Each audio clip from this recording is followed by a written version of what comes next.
ओम यर्माना तृप्यताम इदम तिलोदकम तस्मै स्वधा नमः।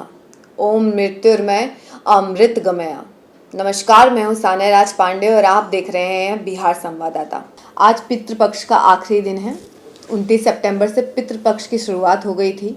इन 16 दिनों में हम अपने पूर्वजों को याद करते हैं, उनकी मोक्ष के लिए हम लोग प्रार्थना करते हैं, पिंडदान करते हैं। ऐसे में हमारे साथ अभी बात करने के लिए मौजूद हैं senior anchor Manoj Chaturvedi sir. Sir welcome. Sir, देश विदेशों से भी अभी आ रहे हैं लोग गया में पिंडदान करने के लिए, इसको लेकर आपका क्या कहना है? देखिए साइना, हर साल ही लोग आते थे, लेकिन इस बार कुछ आकर्षण का केंद्र जो रशिया और यूक्रेन में युद्ध चल रहा है, तो रशिया और यूक्रेन से युवतियां यहाँ पे पहुंची हैं।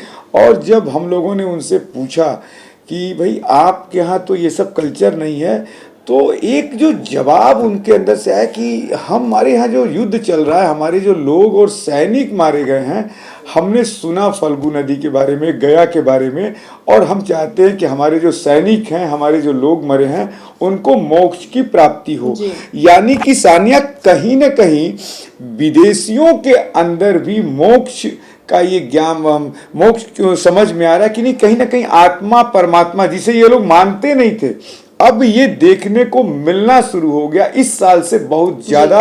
और आने का भी इस बार कारण है कि बिहार सरकार ने सानिया बड़ा अच्छा अरेंजमेंट वहाँ पे किया हुआ है।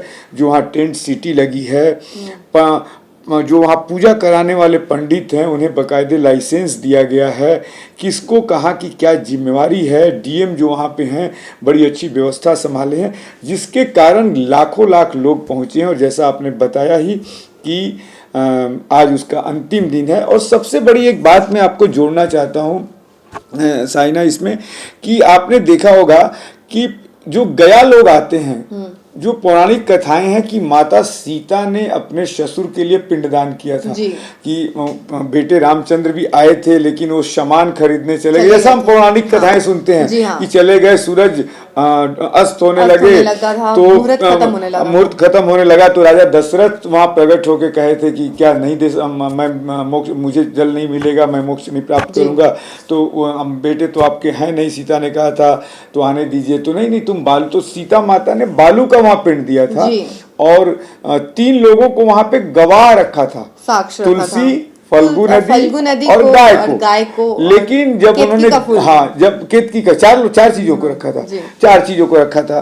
तो जब रामचंद्र जी लौट के आए तो सूरज अस्त हो चुका था कि माता सीता ने कहा कि हाँ हमने तो दे दिया। भाई महिलाओं को उस समय तक देने का विधान शायद नहीं था।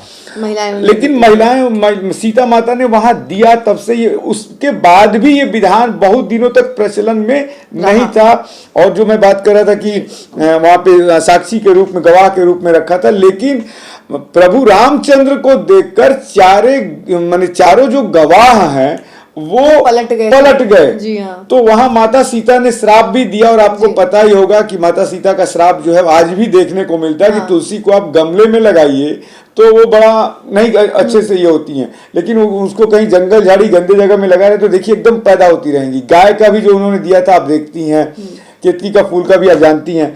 तो लेकिन अब जब लड़कियों ने भी सुना, और पहले आपने देखा होगा लड़कियां भी अपने माने जो अंतिम संस्कार कोई मरता है घर में, पिता का माता का, पहले लड़के ही करते थे, लड़के नहीं होते थे तो भतीजे दूर के रिश्तेदार करते थे। लेकिन अब लड़कियां भी करने लगी, क्योंकि लड़कियां भी समझने लगी नहीं हमारे पापा थे तो मेरा भी अधिकार है। उस तरीके से ही अब लड़कियां, चाहे वो देश की हों विदेश की हों, इस बार वहां गया पहुंची हैं और अपने पूर्वजों की मोक्ष की प्राप्ति के लिए उन्होंने पिंडदान किया है। सर, इसके पीछे कहानियां भी बहुत सारी होती हैं सर। हाँ, कहानी क्या है जरा आप बताओ। जी बिल्कुल, जैसा कि आप जानते हैं कि जब पितृपक्ष शुरुआत हुआ था, पितृपक्ष की शुरुआती कैसे हुई थी ये मैं आपको बताने जा रही हूँ। तो महाभारत काल का समय चल रहा था। महाभारत काल के समय में जब कर्ण की मृत्यु हुई तो स्वर्ग में गए। स्वर्ग में जाने के बाद उनको सिर्फ सोना मिल रहा था। अच्छा। स्वर्ण की मुद्राएं मिल रही थी, सिर्फ सोना मिल रहा था, लेकिन वो आहार की प्राप्ति के लिए आहार को ढूंढ रहे हैं। मतलब खाना नहीं मिलता, खाना नहीं मिल रहा, स्वर्ग में खाना नहीं था, उस समय नहीं था ना, अभी भी नहीं है कुछ ऐसा। उनके लिए नहीं था उस टाइम पे, जब वो मरे, जब वो उनकी मृत्यु हुई, जब वो स्वर्ग गए तो उनके लिए खाना नहीं मिला उनको। तो ऐसे में वो भगवान इंद्र के पास गए कि भगवान इंद्र, मुझे सोना मिल रहा है, मुझे हर चीज मिल रहा है, लेकिन मुझे खाना नहीं मिल रहा है, मुझे आहार नहीं मिल रहा है, मुझे आहार चाहिए।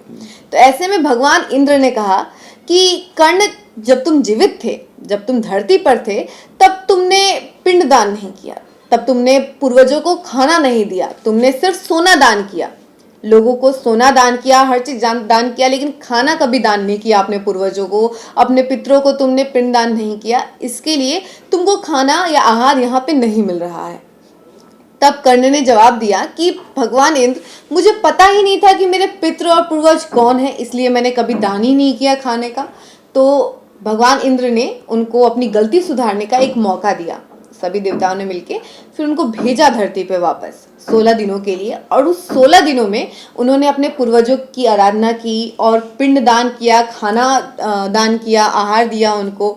ऐसे करके ये पितृ पक्ष की शुरुआत हुई। ये जो 16 दिन हम लोग मनाते हैं पितृपक्ष, वो ऐसे ही शुरुआत हुई थी कर्ण के थ्रू। कर्ण जब धरती पर आए थे, 16 दिनों तक उन्होंने आराधना की, उन्होंने आहार दिया, ऐसे शुरुआत हुई थी, तब से ही प्रचलित है।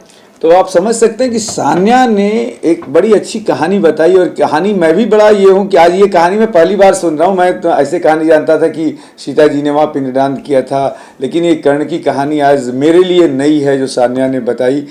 तो उसके बाद ही पितृदान शुरू हो गया। जी, पितृपक्ष का दौर शुरू लेकिन हो गया। लेकिन सान्या, मुझे एक बात समझ में नहीं आई कि पहले रामायण हुआ जी, उसके बाद महाभारत हुआ जी, तो कर्ण तो महाभारत में आए थे। जी, कर्ण महाभारत में आए थे, लेकिन जब सीता जी थी तब उस वक्त 16 दिनों तक पितृपक्ष मनाने का दौर नहीं था। अच्छा, 16 दिन तक नहीं मनाया जाता था।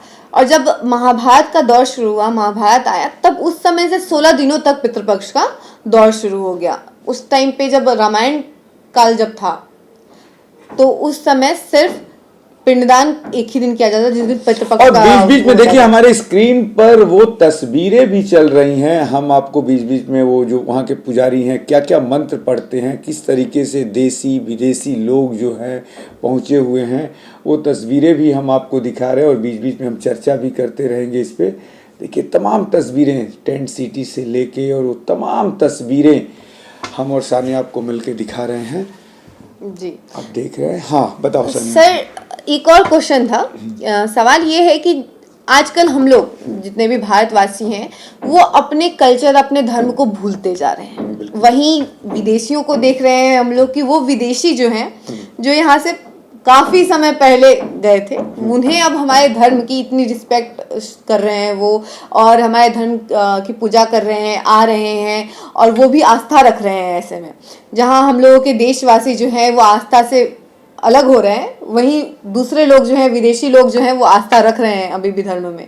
तो इस पे क्या कहना चाहेंगे सर? सानिया, इस पे बड़ी सटीक एक बात मैं आपको कहूँगा कि मैं पत्रकारिता में जहाँ तहाँ संत महात्माओं से भी मिलता रहता हूँ, बड़े बड़े पंडितों से भी मिलते रहता हूँ, आप भी मिलते रहती हैं। तो इसमें सबसे बड़ी बात है कि देखिए, आज हम जिस चीज को पा रहे हैं ना, आज जो आप पिज्जा, बर्गर, छोटे कपड़े, जो भी चीजें आज आप देख रही हैं, मॉडल जिसको हम लोग कह रहे हैं, देख रही हैं, ये हमें बड़ी देर से मिला है जी।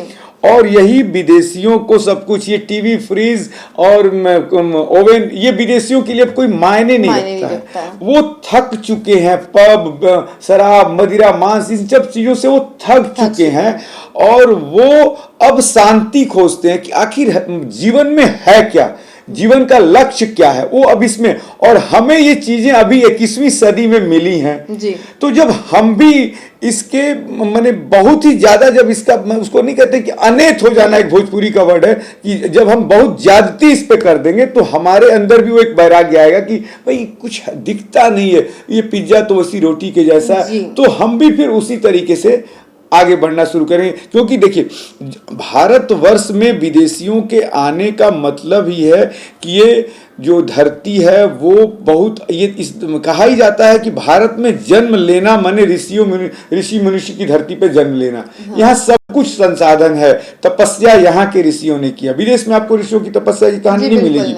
तो वो हमारी संस्कृति को सीखने अब आते हैं, क्योंकि वो थक चुके हैं मॉडर्न युग से, और हम अभी थके नहीं हैं।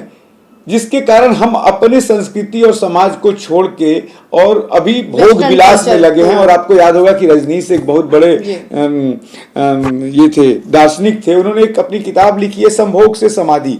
जब किताब को लोग पढ़ते हैं सान्या की, तो आज के यहाँ के युवा की संभोग से समाधि ये क्या मतलब टाइटल है इस किताब का। लेकिन उस किताब को आप जैसे जैसे आगे आगे पढ़ते जाएंगी तो उसमें कहीं संभोग और समाधि का जिक्र नहीं है। उस किताब का यही उसमें लिखने का निचोड़ है कि जब आप किसी भी चीज को करते करते थक जाइएगा तो निश्चित तौर से उस चीज से आपका वैराग्य हो जाएगा। हम जो है वैराग्य से जो है वो विलासिता की तरफ जा रहे हैं और वो विलासिता से वैराग्य की तरफ आ रहे हैं। जी जी जी, ये बात है। तो एक तरह से हम लोग कह सकते हैं कि हम लोग शांति से अशांति को ज्यादा पसंद कर रहे हैं, शांति की तरफ जा रहे हैं। बिल्कुल, आज हम डीजे बजा रहे हैं, सब कुछ हो रहा है, हम आज स्विमिंग पूल में जा रहे हैं, लेकिन वो इन सब चीजों से बहुत ऊपर निकल चुके हैं, जो अब वो भगवान को खोज रहे हैं कि अब जीवन क्या है, आत्मा क्या है।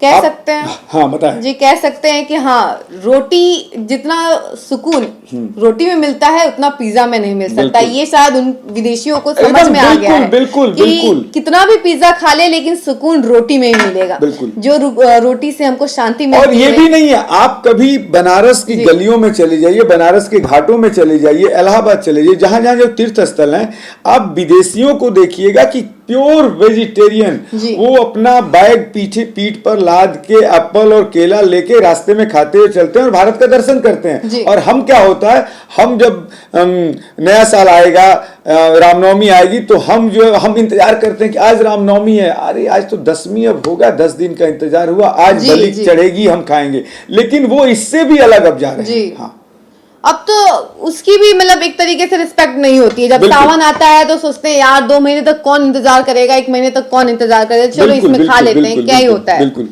लेकिन जैसा पहले था कि मांस मछली ये सब चीजों से मतलब अलग थी दुनिया, अलग था हमारा देश। लेकिन अब जो है हमारे देशवासी जो हैं इन्हीं सब चीजों पे बिलीव रख रहे हैं, वेस्टर्न कल्चर पे बिलीव रखते हैं, मॉडर्नाइजेशन पे बिलीव रखते हैं, सोचते हैं नहीं मॉडरेशन पे क्या, मोबाइल आया हमारे लिए ठीक है, इंटरनेट आया है हमारे लिए ठीक है। जो काम की चीजों में हम यदि मॉडरेट हो रहे हैं तब तो वो सही है।